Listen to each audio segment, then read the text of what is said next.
What up, y'all? Welcome back to another episode of the Rolling the Bottom podcast. Hope you're doing well whenever you are listening to this one. Well, guys, the NASCAR weekend at Bristol Motor Speedway is officially a wrap. Wow, guys, this Cup Series race on Sunday night was everything that we didn't know was going to be, but then we hoped it was going to be. Congratulations to who won the Craftsman Truck Series race. It's been a little while. That would have been Lane Riggs. He dominated that final stage 3. We'll talk about him a little bit at the end. And then on Saturday night, we had Eric Almirola hold off good old Sheldon Creed to get his win in his, many. Eric Almirola is only running a couple starts this year, so he gets, either his first or second win this season in that number 19. And then on Sunday, Christopher Bell held off a one last bump by Brian Osowski in turn 3 and 4 to get the win. But there was so much in this Cup Series race. I'm not even sure. I've been contemplating how I'm supposed to kind of talk about this race as a whole and like where to start. But I want to first talk about Christopher Bell. Congratulations to Christopher Bell.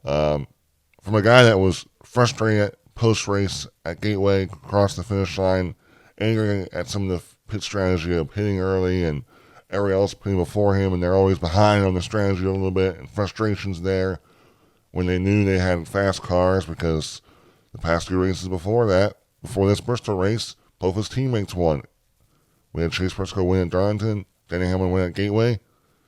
But now for Christopher Bell, for all the stuff to work out, tire to work out, final restart, we had Hocevar and Zane Smith on the front row, restart. Christopher Bell gives a little push to Zane Smith on the bottom, that kind of pushes up Zane in. Hocevar, the C's part, Bell takes the lead, Brad follows behind him, they run around 3 laps. And Brad was getting closer and closer. You saw Bell's car kind of move up the bottom. Wasn't able to stay close to the bottom, wrap the bottom, and then going in turn 3 and 4. Brad gave Christopher Bell a big shot. Bell only moved up a little bit, kept the momentum, and crossed the finish line. I actually am surprised the bump and run did not work enough for Brad Keselowski because we saw guys be able to, all night, just bump a guy out of the way to pass him. It was, single lane bottom Bristol. But at that one moment, it did not work for Brad. Bell gets his 4th win. This is his first win since winning 3 races in a row. He won 3 races out of the first 4. It was Atlanta, I believe Coda, and Phoenix. I think it's that correct order, or it's the other way around. Forget, but it was 3 races there in the first 4. This is big for Bell. Going to be big playoff points. But look, guys, Joe Gibbs Racing sweeps the round of 16. Everyone's talking about this is the Toyotas. They're looking better than the Fords, the Chevys. They're looking like this is the team this year. They got more speed this year. I'm not ready to call them because we already know with the playoffs, things can happen all of a sudden where you think you have it figured out. Some car comes out of nowhere and wins a crucial race. So not ready to hand it yet to the Toyotas. They still got to get to that Final 4 race. But they are looking very, very strong. So congrats, though, again, to Christopher Bell for the team to figure it out. Because his tires, guys, let's get right into it. These tires made this race awesome. It was super, super entertaining. I mean, I think I have it like in the first, lap 33 of this race. All of a sudden, we saw the 16 and the 16 go to pit road right away. We were already seeing the marbles, the pieces of debris come up towards the wall. And it's like, holy crap, we're getting this race right away. We're getting this. And we thought we were, the temperature, we were going to get maybe later in the race because it was still a little too warm to what we thought the tires were going to wear. We figured out that at Bristol, what we saw in 2024 spring is that the track has to be a pretty cool track for the tires to start to wear. We always thought that, in the Gen 6, it was like the hotter the track was, the slicker the track was, the more wear we got. It seems like with this tire that Goodyear has for Bristol at least, the cooler the track is, the more tire wear we're going to see. I mean, they were falling apart quick. I would say throughout this entire race, they only lasted around 55 laps, maybe 60. It really depends. Carlos Hocevar said that you couldn't really make your tires last longer well, you can help him at least to get him to 50, but you could make him a lot worse. Or like, it really seemed like these tires had a certain lifetime, and you really weren't going to get them any better than that one lifetime. So that's a little interesting there. The track temp for Saturday's practice, Friday's practice was 89 degrees. On Sunday, on Saturday it was only around 5 to 6 degrees less. So a little surprising that only like 5 degrees difference from what Friday practice was, where we had no wear on the tires, to then Saturday where the tires were falling off super quick. The race was single lane Bristol, bottom lane Bristol, guys. It was awesome, the bump and run, because it felt like, though, you had a lot of guys, it was really just a race of trying to save your tires. Now, if you wanted to push your tires, you can make a lot of passes really, really quick. But then it also could eat your tires up, and a lot of teams were trying to get their tires to around 50 to 55 laps, get them an extra set right before the start of stage 3 that they can then use. We saw guys using their scuffs. It was so hard to understand. It was very confusing on what teams were doing what, because like I said, some teams were using their scuffs earlier and saving a good set of newer tires for later in the race. It was all over the place, but this race was freaking awesome. Now, I would say the crowd at Bristol probably wasn't as good as it was maybe for last year's night race. It looked like there's a lot more emptier seats. But hopefully, if we can figure out, and now we know that the core of the track at Bristol, the more tire wear we're going to get. Now, we do need to talk about the negative side of these tires, guys. These tires didn't lay rubber at all. Didn't lay their rubber. The tires just fell apart. And it would throw rubber out on the walls. And then what it ended up doing that is sometimes the way the design of this car is, the rubber would get built up in the rocker panels of these cars, right around the wheel well. And if it catches on fire, it makes a massive fire in the wheel. And Josh Berry's playoffs came to an end because of that. The fire started to make the rubber caught fire, and it started to make a big fire, smoke out in the car, and he had to get out. And his race was over. We saw Austin Cindric at the same time in stage 3, a crucial part of the race. I don't know what it was, 40 laps to go, or somewhere around that. A fire in the same area where Josh Berry had it came out, and they had to get this fire out. And he literally, when it all was said and done, he was only 1 point in the good to Alex Bowman. Now, luckily, Alex Bowman at the time was running second. So Alex Bowman would have still had to win to eliminate Austin Cindric. But still, that's the one frustrating part about these tires, is that there's a chance with the design of these cars, the excess rubber doesn't really have a place to go sometimes, and it can get filled up in the rocker panels and start a fire. We saw it with the Wallace. We saw it with the 66. So that's the only negative with these tires, is that they don't lay rubber, they just fall apart. And also knowing the fact that it's a playoff race, some teams, it could be a little frustrating, and a little bit of, some people were saying, a gimmick that you're having this happen in a crucial playoff race, and Josh Berry's playoffs were over because of something he couldn't control. So that's the only frustrating part or disappointing thing about these tires. But I think if you end up creating a 2-lane Bristol, this race wouldn't be as good. I think bottom lane Bristol was awesome. That's what people talk about, how bottom lane Bristol was the best Bristol ever, and that's why we ended up seeing 160,000 plus fill the stands, right? And then that's why when they did the reconfiguration where it created progressive banking Bristol, where you had 2 lanes, that wasn't as good, and that's why fans start not coming to Bristol. So who knows? You get bottom lane Bristol going again, and you got guys using the bumper to pass, you could start seeing more fans come to Bristol. Now, one thing I will say, though, guys, another negative thing I can say, I'm not trying to be negative because this race was entertaining. It was super entertaining. But it felt like this race was more about how can you take care of your tires and less about how fast your race car was. It was more about just, hey, you can save your tires a little longer, it can set you up better. And I felt like it was just less about racing a little bit. It was just, everyone was running like very slow on the bottom, and that was all it was. That's just how I looked at it. It felt like, and also, I would say the reason this race was good was not because of that car, and nothing of the car's design was why this race was good. It was literally all because of the tires, which means that's how it always is in NASCAR, but we always knew with older generations, the bigger power, the smaller tire was also what made it really good. The ability to get to the back of the car and loosen up the front car. This car currently is where the closer you get to the car, the worse your car drives, and the car in front of you is able to stay in front of you because they can aero block you. We've had those issues at Bristol, but it was nice not to have to worry about that for this race at Bristol. But it was, gosh, guys, I can't stop stressing it was awesome to watch, man. So, after drooling over these tires and telling us how great these tires were, where do we go with this race? There's a lot of important things we want to talk about. I do want to look at some stats here for this race. Get right into it. So the full stage breakdown. There was 36 lead changes. I don't know what stat that is, but it's, I think, a career high. Somewhere like that. A ton of lead changes, 36 lead changes. There was 14 leaders. 14 different drivers led laps. Ty Gibbs led the most laps, 201. Chase Briscoe led second most, 227. Brad Keselowski led the third most, 33. Fourth most, Ryan Blaney, 30. And then fifth most, Carson Hocevar, 26. There was 14 cautions for 37 laps. I think this is the most we've seen this season in all the Cup Series. And then I also saw a stat that it was from Justin, who is, I believe, a guy does the Jogas Racing Analytics. We spent more time under yellow.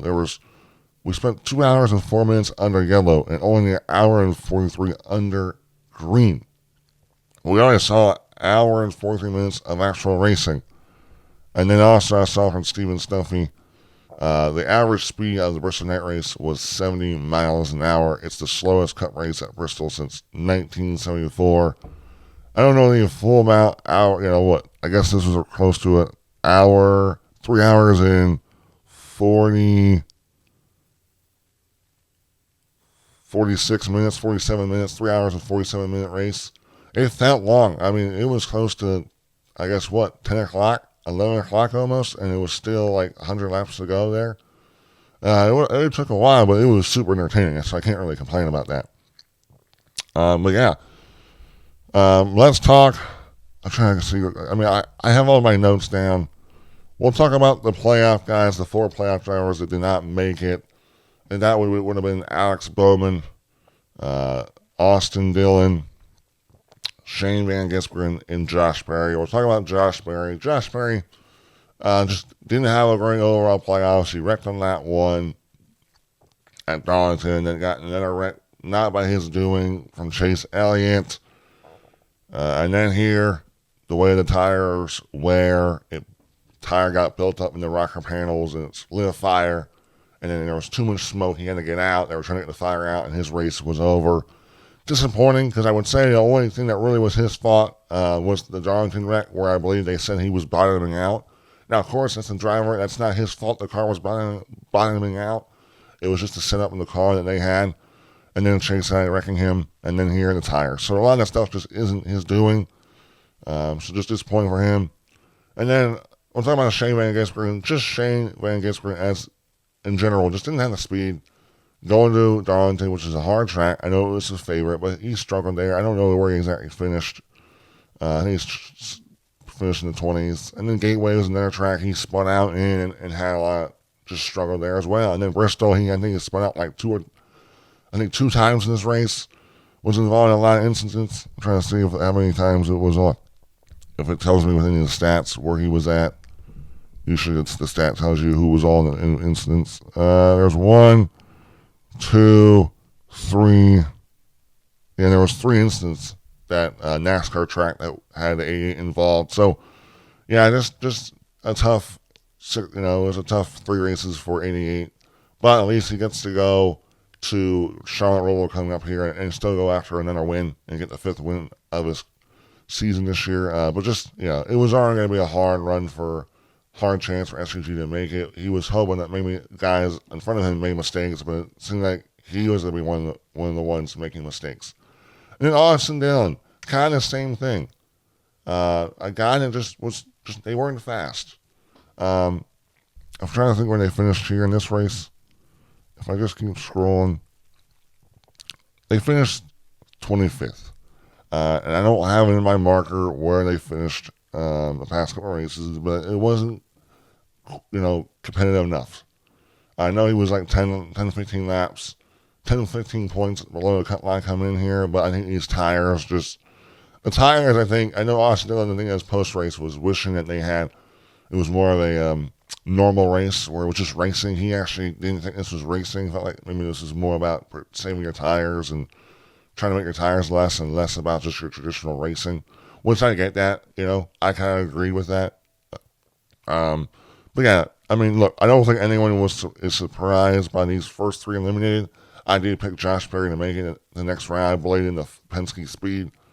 But in the last one, Alex Bowman, we really got to look at Alex Bowman as the one that he wasn't coming in with a lot of playoff points, but with Hendrick Motorsports, I do believe that he could have made the next round if they had less mistakes. A lot of mistakes on pit road. Alex also spin on pit road, but they made a lot of mistakes on pit road. They actually changed their pit crew. They brought the 77 in to pit the 48, and then the 48 pit crew went back to the 77. The only thing that stayed the same was the fuel man. And I do think it made a difference. I don't think I saw any mistakes on their pit crew. But it seemed like the Hendrick Motorsports cars as a whole were not that good with these tires. I mean, their setup, it seemed like throughout the race, teams were trying to improve their setup just so they can make their tires last longer. And it seemed like Alex had a chance there. I think he lined up fourth on that final restart and just couldn't go. Like his acceleration, and he couldn't fire off quick on the restarts. And he was also on older tires. I mean, they had a chance there. They were running I think they were leading laps at one time. I don't know how many laps he led. It says here he only led 5 laps, but he was up there. He was in contention. But that final restart with where his tires were, and it seemed like he just couldn't fire off well on tires. Didn't give him a good chance. So, really, as a whole, the 48 I think had a lot of potential to make it the next round, but mistakes is why I think they did not make it to the round of 12. But that's the playoff drivers. I'm trying to see here. I do want to look at the guys that are going to be going to the next round. Look at the playoff guys. Kind of talk about their races.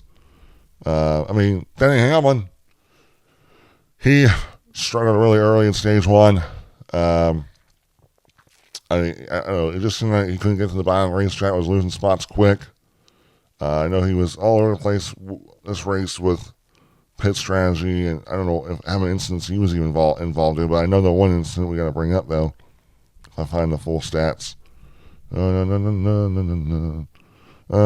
see here. It only says he was involved in, well, I know he was involved in the one that Chase Elliott, which we'll talk about that when we get to Chase Elliott. But the one incident, it looked like he lost a wheel. He lost a wheel entering turn 1, made contact with the 16, and he thought he blew a right front, and ended up being the whole wheel came off. Now, this is big. If NASCAR determines that Denny Hamlin's wheel came off because of the lug nut came off and the lug nut was loose, then Denny Hamlin's front tire changer, and I think usually the Jackman gets suspended for at least 2 races. So that could be massive because their pit crew is one of the best, and losing your starters in that pit crew could be big. But when you're thinking about Joker's Racing as a whole, they got some of the best pit crew athletes in the world. So who knows? But we'll have to see, though. But again, Denny Hamlin as a whole, luckily he didn't really have to worry about it. He's still actually going to be, he'll still be the number 1 guy on points in the playoffs, plus 26. He'll be the highest. But definitely not like a good momentum race for them. But also these tires were just a mess. And also, Denny talked about their setup in their car. It just wasn't good for these tires. They couldn't really get a good handling on their car with these tires.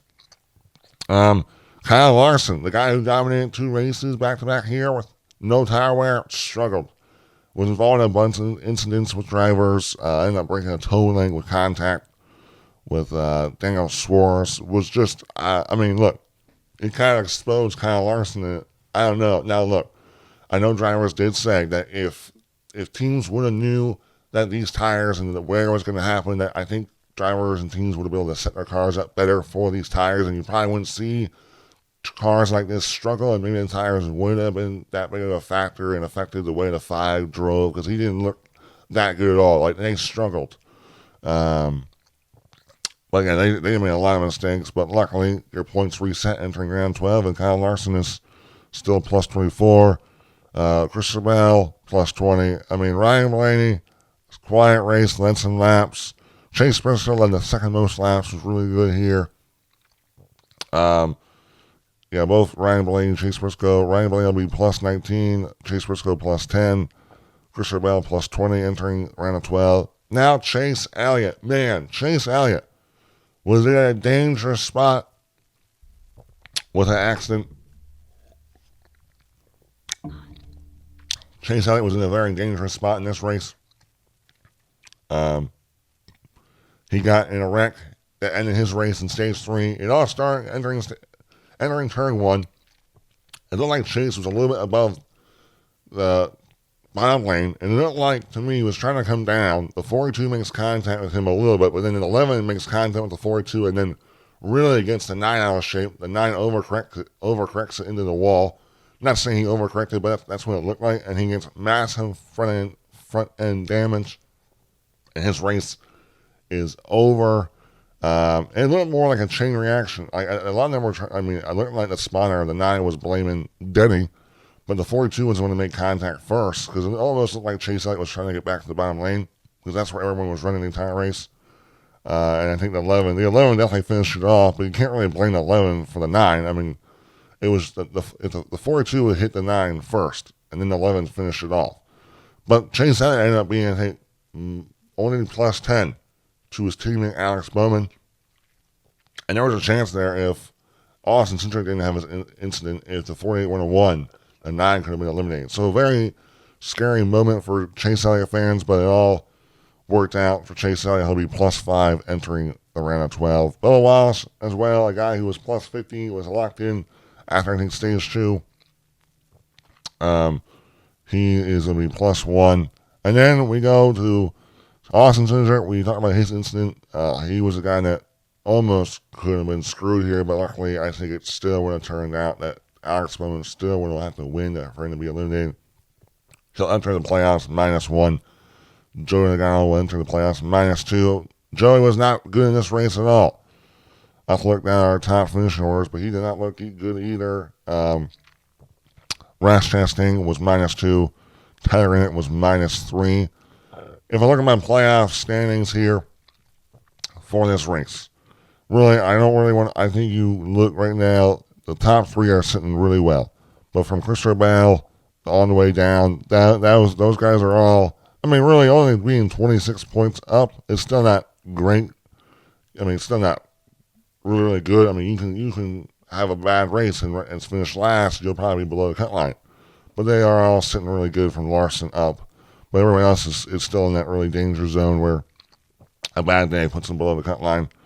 If I was to give you guys my 4 eliminations, I think I'm going to go with Ross Chastain, Austin Cindric, Chase Elliott, and I don't know, man.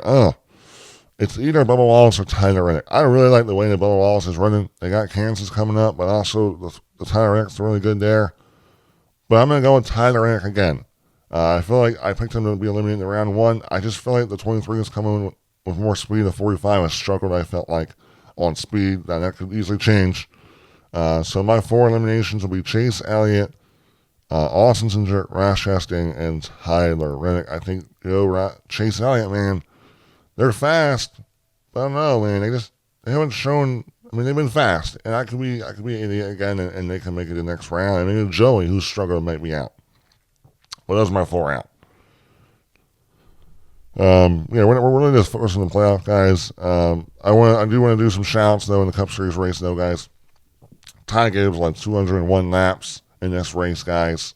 He was in position. I think he was leading this race, or at least following second. This is a race we looked like he could have won. But coming and make his final pit stops, entering turn 1. The 19 came down for his pit stops. And then all of a sudden, the 45 realized he was way too fast coming to the pit road. Had to avoid the 19. And then he got ran in the back of by the 33.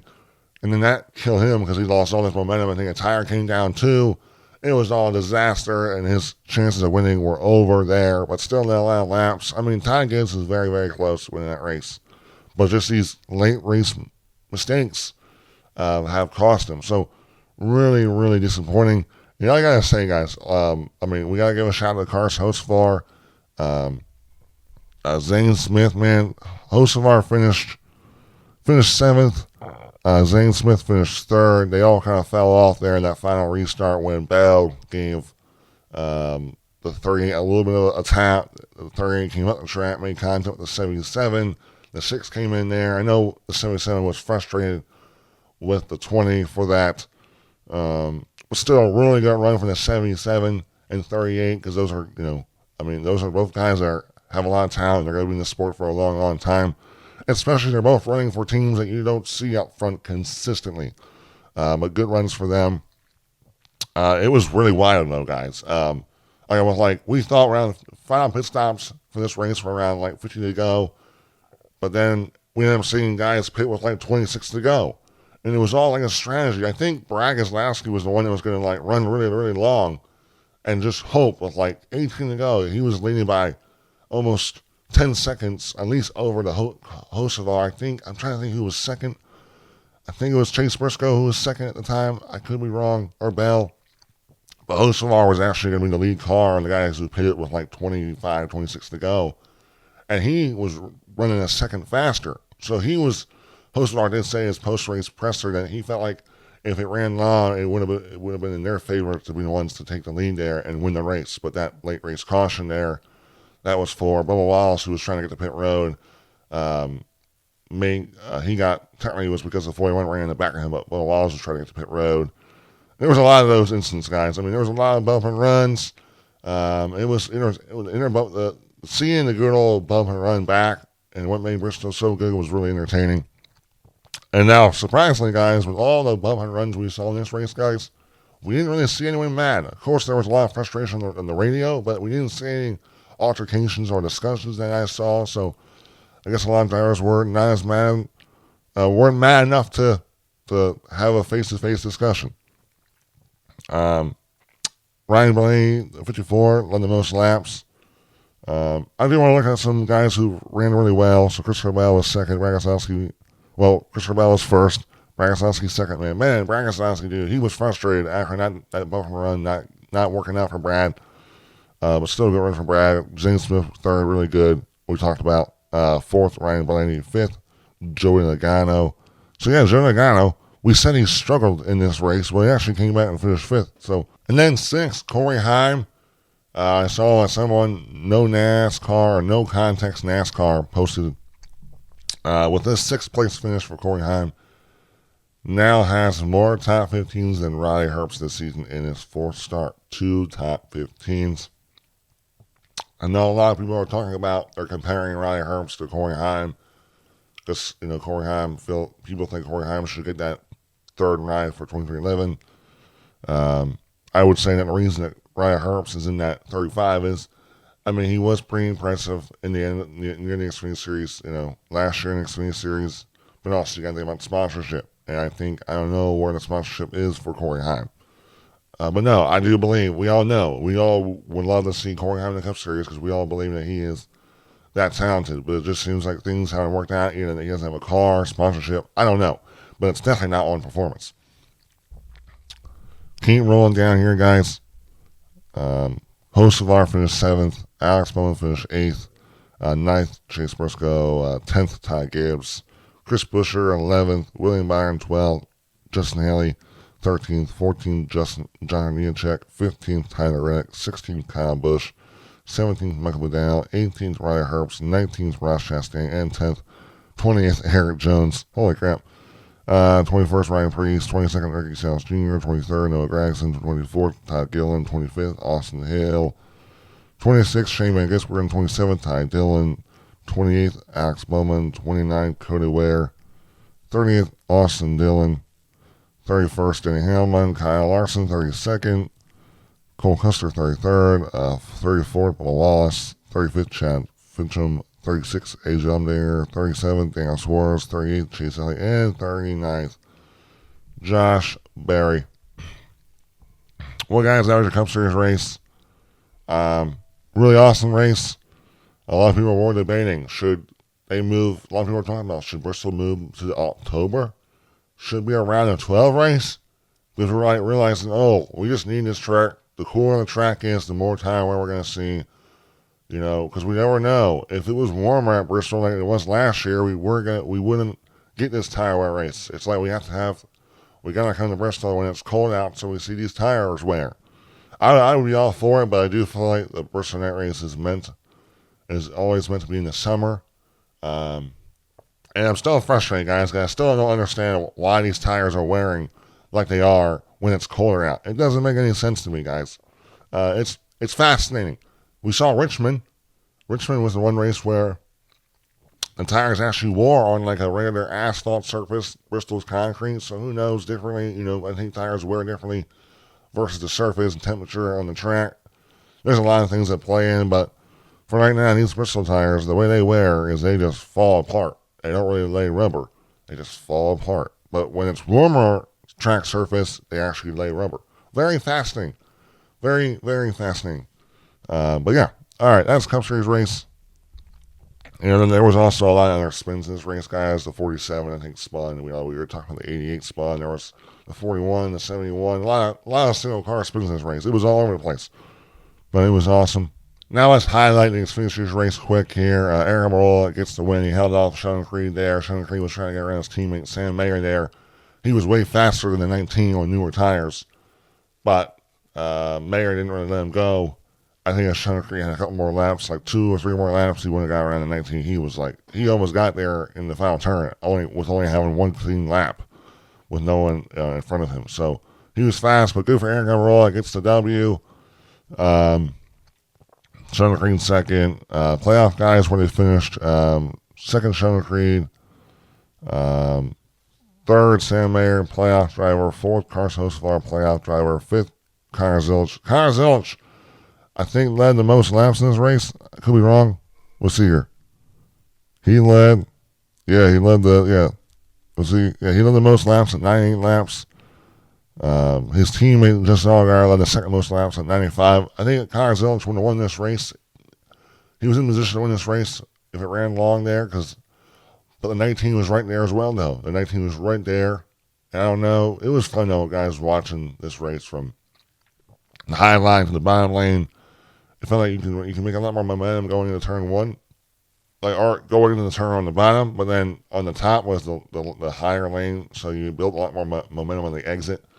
So it was really fascinating to see how it all played out. We had a late race caution that threw a lot of different strategy. We also knew Justin Allgaier pitted later, and he was not running really. He was not going to win the race from fifth where he was at because he just didn't have the speed there. So they threw on some new tires and hoped to, because tires matter. Where if he had some new tires there and he had a good chunk of laps, that he could have came on a tear there on the long run to try to get back in the front.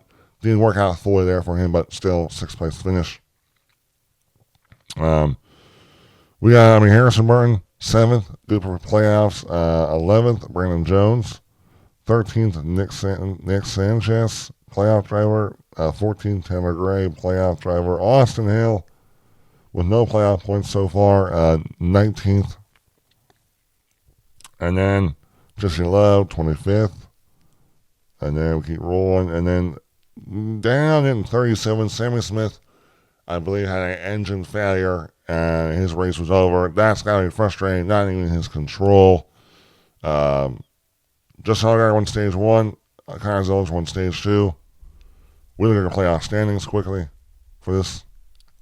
Right now, Zilic is plus 85. Allgaier plus 53. Sam Mayer plus 35. Both those three guys are sitting really well. Now, Sam Mayer is sitting he's still in that really danger zone. He can still probably lose all those points in one race coming up in Kansas. But then Carson Kvapil, the whole way down, they're all in the danger zone. Nick Sanchez minus 3, Jesse Love minus 3, Austin Hill minus 16. 16 is doable, but then, Sammy Smith minus 24. You still got 2 races left, but he's going to need to really take a big chunk of those points out of Kansas. If he doesn't have to go run at Kansas, he'll probably be in a must-win at the Roval. But as your playoffs race at Bristol for the Xfinity Series, really enjoyed it, really fun. Now we keep on going for the Truck Series race quickly. Lane Riggs dominated this race, led 110 laps, but he didn't lead the most laps. Corey Heim led the most laps. Jake Garcia won stage 1, and Corey Heim won stage 2. I mean, it was an awesome stage 2 battle there between Lane Riggs and Corey Heim. It was side by side. Heim had the high lane. The 34 was trying to pass Heim on the bottom lane, man. It was good old racing. Heim held up 34. But the key moment in stage 3 was the restart. The 62 of Cole Butcher was on newer tires as the lead truck. He picked the bottom. And we all know the bottom is not the preferred lane on the restart. It's the top. So 34 on Lane Riggs was on the top. But for some reason, Corey Heim picked the bottom. I don't know where Heim restarted. He actually came out of pit road 4th. But Heim chose the bottom on the restart. And the bottom lane did not go at all. The 34 took the lead. And 7 trucks passed Heim, who was in the second truck in the bottom lane before Heim came back up to the top lane. Cole Butcher and those new tires went nowhere, so the 7 truck kind of lost some of that track position, and he also kind of struggled to pass a couple of guys. He only rallied back to finish 3rd, which was still a good run for him. But yeah, I gotta say, guys, I really do believe this, guys. I believe that Lane Riggs is the biggest threat to Corey Heim, and that these short tracks he's proven to me. Now, I will say, guys, the biggest race is at New Hampshire. New Hampshire is a 1-mile track. Phoenix is a 1-mile track. Depending on who comes out the fastest there is going to give me the confidence who's going to have the speed heading into Phoenix. But Lane Riggs is looking like a threat, man. He's a serious threat to that 11 truck. I don't have the playoff standings in front of me now, but that's a wrap, guys, on my podcast, my episode. Hope you guys enjoyed it. I feel like the race reviews, I kind of just highlight each driver's day, and that kind of tells you the story of this race. I really want to focus on playoff drivers mostly on my podcasts when I'm talking about the race reviews, because those are the guys that people care about talking about. But I do want to make sure I highlight some of the guys that had a really good run though in this race. But overall, guys, we have New Hampshire's next week. The Xfinity Series off. We have Cup and trucks. The Cup Series is running. The tire they are running is the tire that they ran for, I believe, Richmond. So this should hopefully, in that tire war, like 40, 50 laps and pit stops. So should be fun. Cannot wait for it. Hope you guys enjoy the podcast. We'll see you next week. Goodbye.